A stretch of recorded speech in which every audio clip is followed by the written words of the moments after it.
Bom, mas continuando nossa aula 3, do tema 3.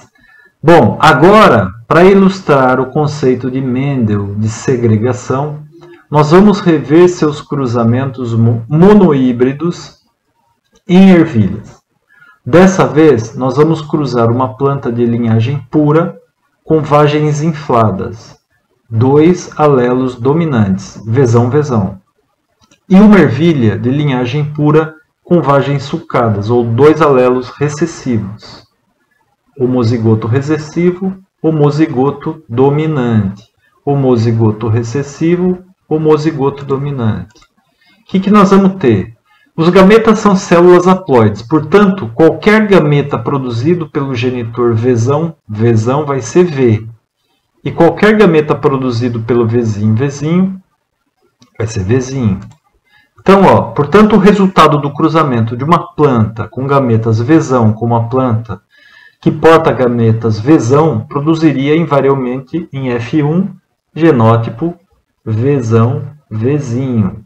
Sou heterozigoto. Quando se permite que a geração F1 se autofertilize, cada ervilha F1 vai produzir uma quantidade igual de Vzão ou Vzinho. É o processo de segregação, intrínseco à meiose, que possibilita 4 combinações de descendentes na geração F2. Vzão, Vzinho ou Vzinho. É uma proporção de 1 para 2 para 1. 1 para 2 para 1. Um homozigoto dominante, 2 heterozigotos dominantes e um homozigoto recessivo. E a proporção fenotípica, 3 plantas com vagens infladas para uma planta com vagem sulcada. 3 infladas para uma sulcada. Então, a geração F2 vão produzir gametas que irão se dividir assim. Vzão, Vzinho, Vzinho. E se permitirmos que os gametas de F2 se autofecundem, veremos essa distribuição dos alelos na geração F3. Então, Vzão, Vzinho, se autocruzando, os híbridos homozigotos dominantes ou recessivos são sempre de linhagens puras, mas os híbridos heterozigotos produzem descendentes com chances iguais de ter qualquer uma das mesmas 4 combinações genotípicas encontradas na geração F1.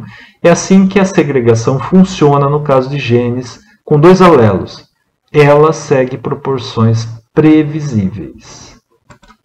Então, portanto, para dar início à nossa demonstração de como as características se separam independentemente uma das outras, digamos que nossas cobaias híbridas tenham 2 variações alélicas, uma forma da carapaça e outra no tamanho das pintas da carapaça. A carapaça redonda é Rzão. É dominante em relação à carapaça oblongada, que é o Rzinho. E as pintas grandes são Pzão, são dominantes, quanto as pintas pequenas, Pzinho. Nossos 2 besouros ervilheiros são homozigotos para suas características. Um tem genótipo Rzão, o outro Pzinho. Carapaça redonda, pintas pequenas. O outro tem genótipo Rzinho, Pzão. Carapaça oblongada, pintas grandes. Aí nós vamos ter, se a gente cruzar os progenitores, nós vamos obter a seguinte geração F1. Quadrado de Punnett, tá? Ou fazendo o desenho. Olha só. Se cruzarmos nossos 2 besouros ervilheiros, obviamente um macho e uma fêmea, que portam essas 4 possíveis combinações, tá? Alélicas em seus gametas, cada um de seus descendentes dentro da geração F1 teria chances iguais de herdar qualquer um desses tipos desses genótipos, sendo que o fenótipo sempre expressaria a característica dominante e iria esconder as recessivas. Vamos entender aqui, só deu o dominante, Quem é o dominante, tá? Só deu o dominante, 100%. Esse desdobramento da distribuição genotípica também pode ser demonstrado no quadrado de Punnett. Simplesmente cruze os gametas da esquerda com os das direitas. Ó. Esse cruzando com esse cruzando com esse cruzando com esse dá esse cruzando com esse dá esse. Aqui nós fizemos a sequência mais colorida. Então, os exemplos de híbridos levaram Mendel a concluir corretamente que todas as características se distribuem independentemente.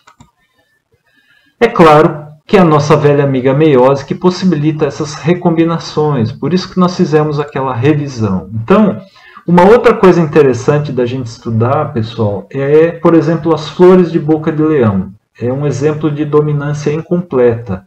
De acordo com os experimentos do Mendel, se cruzarmos uma boca de leão de flores roxas dominante, pezão, pezão, e uma boca de leão de flores brancas, pezinho, pezinho, nós iríamos esperar que todos os descendentes em F1 seriam roxas dominantes. Expressariam a cor roxa dominante. Mas, em vez disso, o que temos nos descendentes F1 são a boca de leão é uma flor lilás, que parece ser o resultado de uma mistura dos alelos para as cores roxas. Então vão surgir um meio termo aqui. Isso nós chamamos de dominância incompleta. Tá? Então a dominância incompleta continua de geração a geração e as possibilidades para F2 se dividem nas proporções 1 para 2 para 1.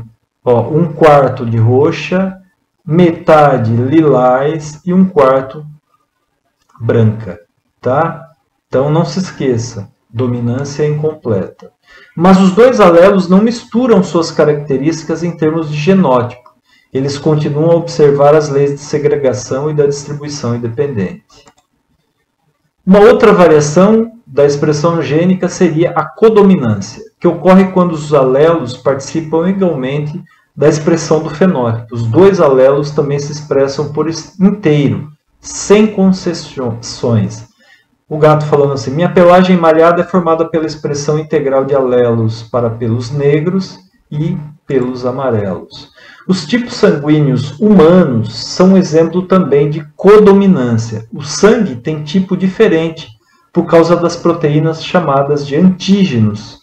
Tipo de sangue O positivo, A negativo, A positivo, que ficam na superfície das hemácias ajudando a proteger os seres humanos das doenças. Existe mais de um tipo sanguíneo, você sabe disso. Vários alelos diferentes são responsáveis pela sua produção. O tipo mais disseminado são os chamados A e B. Os alelos que os codificam são ambos dominantes. Também se vê codominância em bovinos, tá? Apresenta uma coloração castanha avermelhada chamada ruana. A cor ruana ocorre quando o alelo dominante para a pelagem castanha e o alelo dominante para branco se expressam em igual medida, gerando a ruana, meio termo. Tá?